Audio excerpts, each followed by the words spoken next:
Živijo v novem vlogu, mi smo se danes zbudili še na tisti lepi beli plaži, tako da smo imeli zjutraj ful lep sprehod.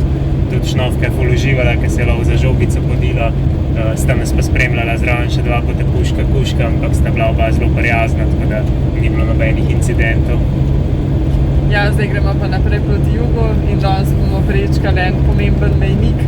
V bistvu bomo šli čez severni povratnik, to je vzporednik, ki leži 23,5 stopinj severno od ekvatorja in s tem bomo uradno prišli v tropski pas.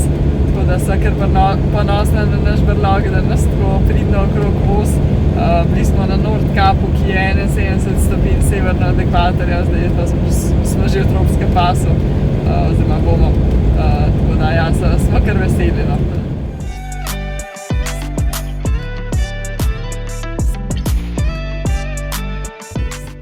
Uradno smo prišli v tropski pas.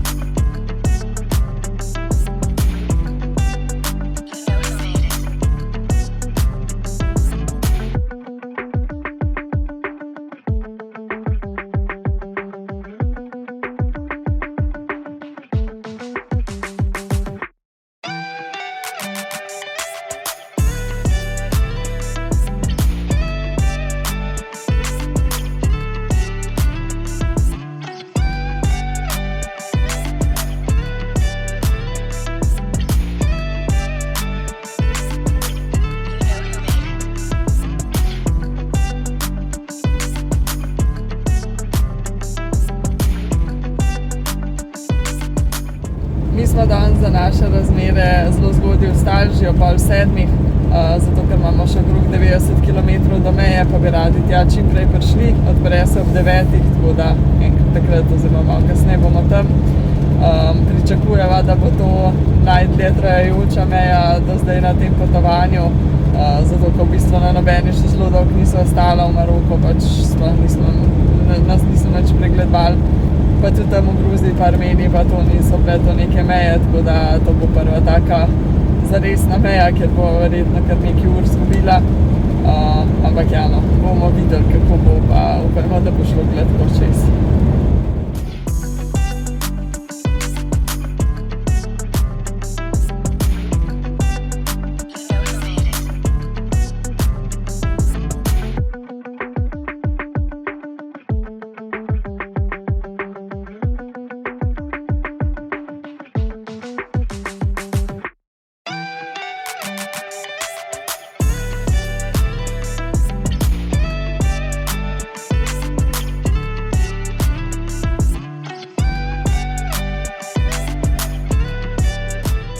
Po prehodu maroške meje smo se peljali preko nikogaršnje zemlje. Gre za območje, za katerega se Mauretanija in Maroko ne moreta dogovoriti, komu pripada. Zato je ta del ceste nevzdrževan, izven ceste pa ne bi bilo območje tudi polno min.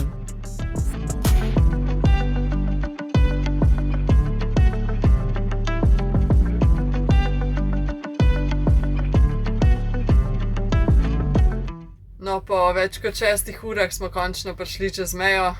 Na maroški strani, čeprav smo šli ven iz države, smo bili, mislim, da slabe 3 ure, na mauretanski več kot 3 ure. Na maroški je vse kar trajalo, ker se mi zdi, da čeprav smo midva prišla 40 minut potem, ko naj bi se odprla meja, se nam je zdelo, da ni bila takrat že odprta sploh.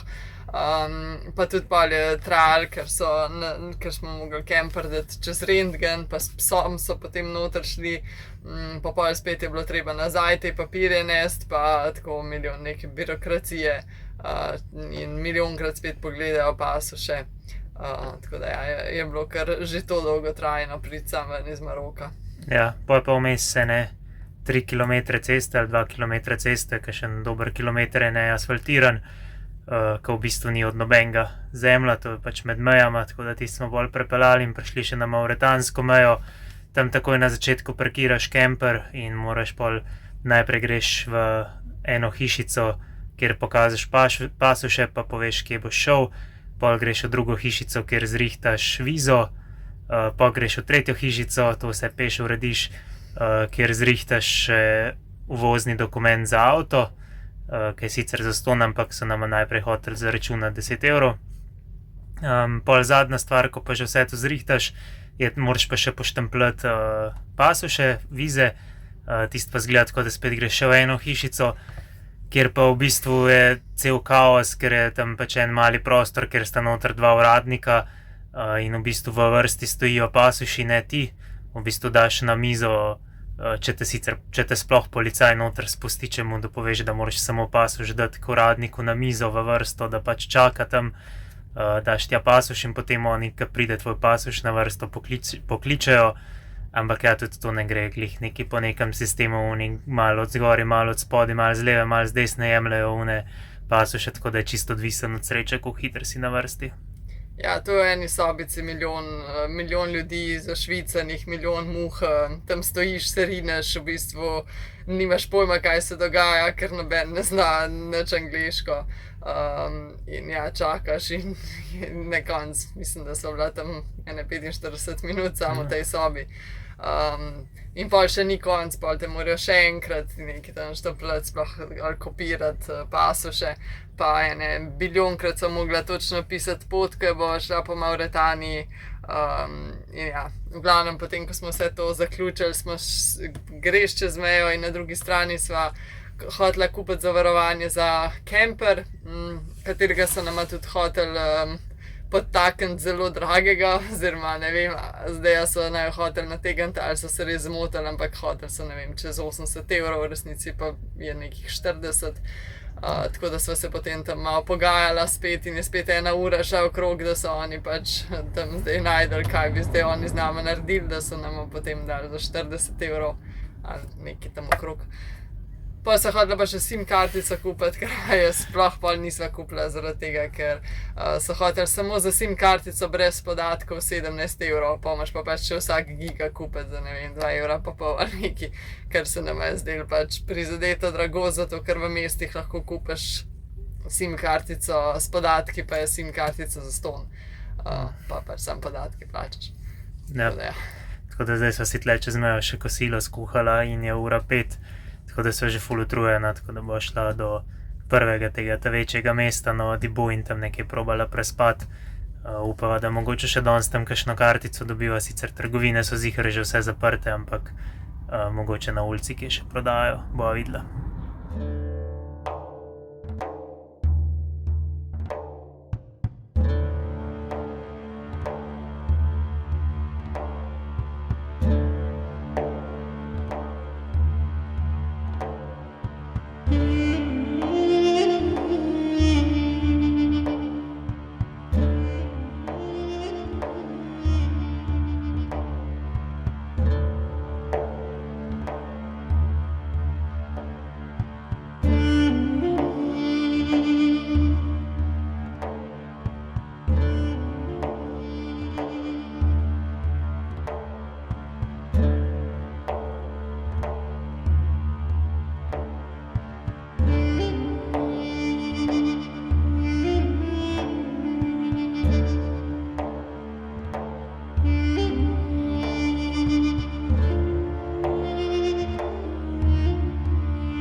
V Dibuju nam je zdaj uspel kupiti SIM kartico, še zmer sva dala za 6 giga skupaj SIM kartico 20 evrov, od tega je 5 evrov je bilo teh 6 giga, ostalih 15 je bila kartica.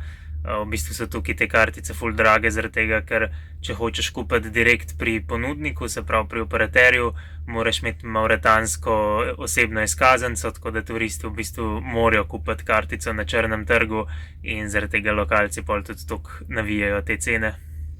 Ja, je pa vse skupaj spet ful trajalo, da sem midva zdelala ceno, ne vem, vsaj 1 uro, če ne več, tako da sem zdaj po noč že prišla na plac, sicer pot do sem je bila že res ful zanimiva, ker je res Mauretanija že danes se izkazala, da je veliko bolj afriška država kakor Maroko. Res to je tak kaos v mestu, vse se dogaja, mislim, neopisljivo, no. Tako da ja, je bilo kar zanimivo, ampak jaz sva pa tudi ful utrujena. Ura je 20:20. Po maroški uri, po mauretanski je trenutno 1 uro manj, ker se nam je prestavila ura. Ampak ja, ful sva utrujena, no, res je bilo zelo napornih zadnjih 14 ur. Ja, vstali smo ob 8:30, ste pa 8:30, tako da res kar dolga.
Danes zjutraj sva hotela iti pogledat v tem Dibuju fishing port oziroma pač pristanišče, kjer je ful velik lesenih čolnov, s katerimi oni lovijo, pa sva hotela to malo poslikati, ampak ja, je to v enem takem delu mesta, ki je v bistvu je celo pristanišče zagrajeno, tako da lahko samo čez določena vrata noter prideš, za kemperjem sploh ni mogoče.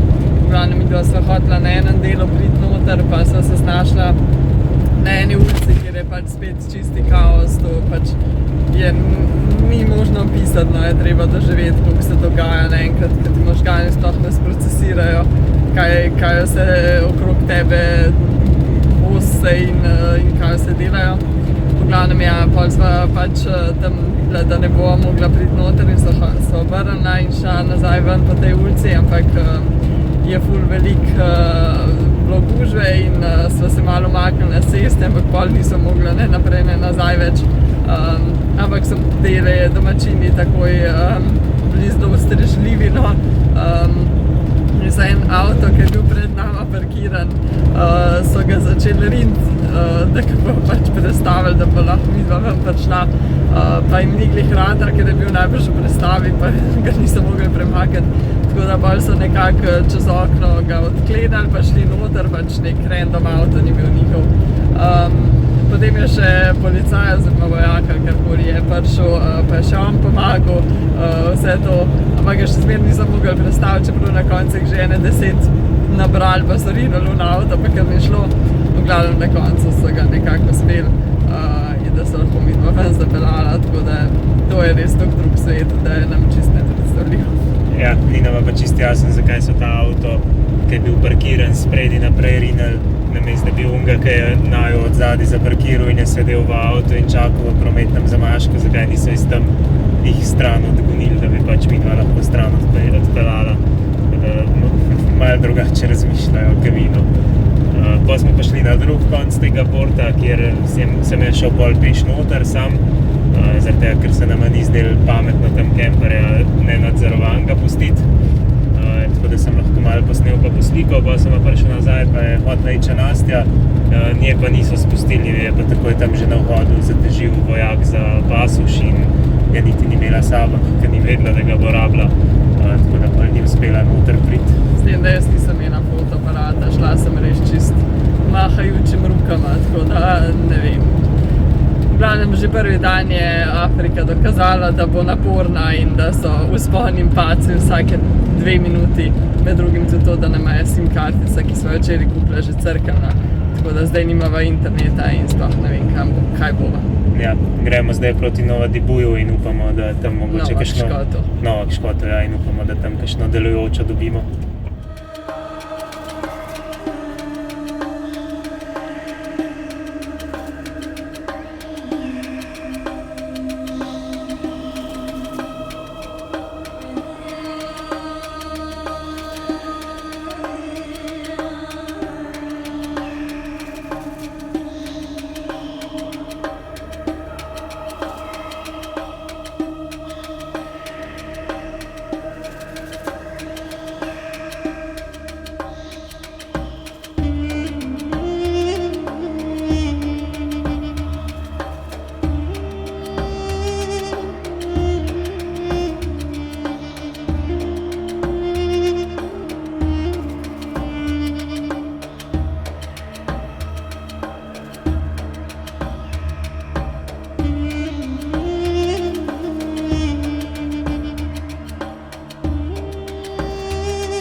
Sva mislila, da bo današnji dan se malo hitreje končal, ampak je tudi zdajle ura že 9:30. V bistvu sva se vmes enkrat ustavila za jest, pa sva pa naprej šla, da bi se še kakšno uro, dve vozila, pač dokler ne bi temno ratal. Pa je počasi malo prej sonce zašlo, sva začela iskati prostor, kjer bi prenočila, ampak ker naenkrat ni bilo nikjer nobene primerne podlage, da bi lahko dol z ceste zapeljala, ful je kar naenkrat povsod peskasto bilo, ker za kosilo sva še normalno lahko dol zapeljala na eno pot. In potem so vsem zagledala eno stezo oziroma eno pistico, ki je šla naprej in je zgledala, da bo v redu, ampak je kar naenkrat po 10 metrih ratal pesek ful sipak in sva se noter čist pogrezenila. Sicer, če bi prišli še 2 metra naprej, je pol že spet bil trd, tako da je res za las smo se zakopali, ampak jaz se nisem mogla rešiti, tudi sama ne. Pa se je tako enostavil domačin, pa je malo pomagal še on malo porint, pa z nekimi predpražniki še podlagati, ampak tudi ni šlo. Potem smo pa še ustavili enega, ki se je mim pelil s Toyoto, smo upali, da bo on lahko ven potegnil, ampak je rekel, da on ne more svojim avtom ven potegniti, ker nima tega hakla, kamor bi lahko vrv zapel. Tako da pa sem se tja naprej odpeljal s tem tipom do ene vasice male oziroma do enega manjšega mesteca 2 kilometra naprej, da bi najdel nekoga, ki ima v redu avto, ki bi lahko naj ven potegnil.